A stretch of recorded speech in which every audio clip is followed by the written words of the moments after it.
Yesterday, silver didn't just rally, it disappeared. Not from the charts, not from the price feeds, but from the real world where metal is supposed to move from vault to vault. You can still see a number on a screen, but try turning that number into an ounce of physical silver right now. Call a dealer, message a wholesaler, contact a refinery. What you'll hear isn't excitement or celebration. It's silence. Phones unanswered, websites frozen, orders paused. That silence is the real signal, because a market with a price but no product is no longer a functioning market. Right now, silver looks expensive on paper, but wealth isn't what you see on a screen, it's what you can actually acquire. And today, something fundamental has broken. Buyers are everywhere, waving cash at any level, but sellers have stepped away. This isn't a shortage in the traditional sense. The metal still exists. It hasn't vanished into thin air. What has vanished is the willingness to part with it, and that's far more dangerous. At first glance, this makes no sense. Higher prices are supposed to bring more supply.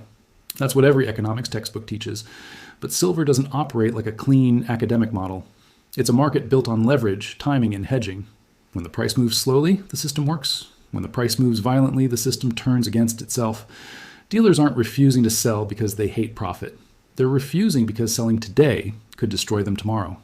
If you sell metal that's rising faster than you can replace it, you're trading a scarce asset for a weakening currency. Smart dealers understand this trap. They've seen it before. So inventory that was once for sale quietly becomes a strategic reserve. That's only the first crack. The real failure begins much higher up the chain. Refineries are not speculators. They don't celebrate price spikes. They fear volatility more than anything else. Their entire business depends on predictable movements.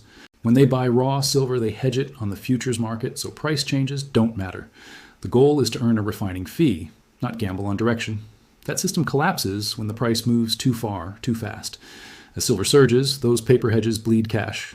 Exchanges don't care that refineries hold physical metal. They demand immediate margin. Cash, not explanations, not promises. And refineries don't keep billions sitting idle. Their capital is tied up in material being processed. So when margin calls hit, refineries freeze. They stop buying ore. They stop hedging. They stop producing bars. This is the paradox nobody expects. High prices don't unlock supply. They shut it down. And once refineries halt, everything downstream panics. Wholesalers depend on steady refinery output. Retail dealers depend on wholesalers. Online platforms depend on future deliveries that assume the chain is intact. Break one link and the entire system seizes. That's why orders are being delayed, reallocated, or quietly pushed into the future. The metal that was supposed to arrive simply isn't there. While retail buyers wait, another group moves aggressively.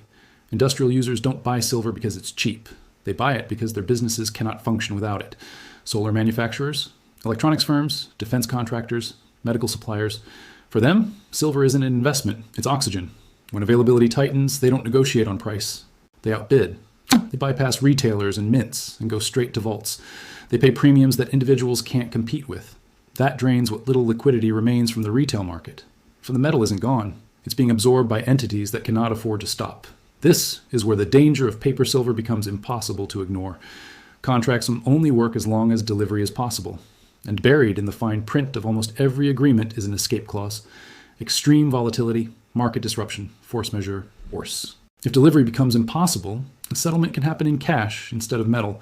That means you can be right about silver and still lose the silver. You receive currency at a price determined by the system, not by scarcity. Owning silver through promises is not the same as owning silver.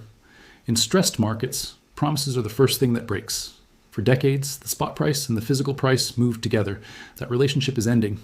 The number on the screen reflects leveraged paper trades. The real price is what someone pays quietly for immediate possession. If the screen says 60, but no one sells below 80, the real price is 80. The screen becomes a lagging indicator, not a truth. This divergence is dangerous because it creates false confidence. People wait for pullbacks that never reach the physical market. Spot drops while premiums rise. The cost to acquire metal increases even as the headline price falls. That's not normal behavior. That's a market losing trust. When trust disappears, markets change character. Assets move into private hands. Official channels clog. Unofficial channels become more active. We've seen this pattern in currency collapses before. First come delays, then allocations, then silence, then disappearance. Silver is entering what engineers call the unobtainable phase. When a material is essential but difficult to source, price stops behaving rationally. It doesn't climb gradually, it jumps. Industrial buyers don't experience fear of missing out. They experience fear of shutdown. That fear is far stronger. If a factory runs out of silver, production stops, contracts break, stock prices collapse, governments intervene. In that situation, paying any price becomes rational. That's how prices leap instead of climb.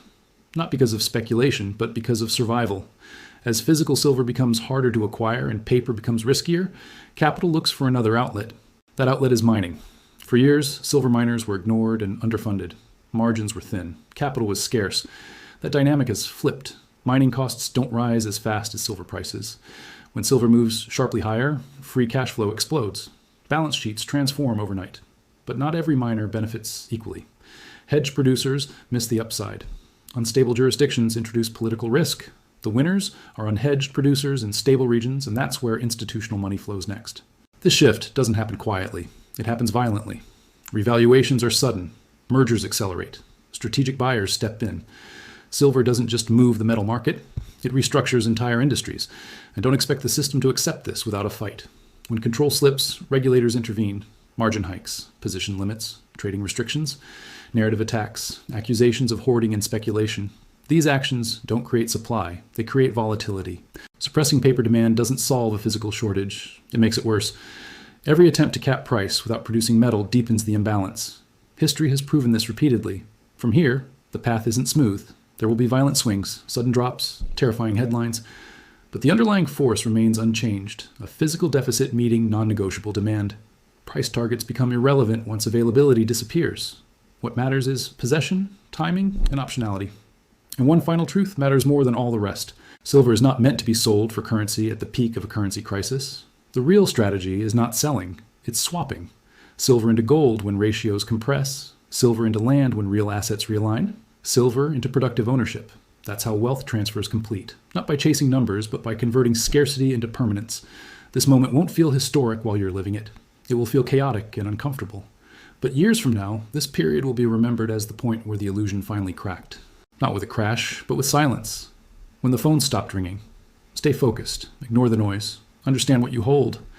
This isn't just a silver story, it's a confidence story. And once confidence breaks, it never comes back cheaply again. Thanks for watching, and be sure to subscribe for more insights.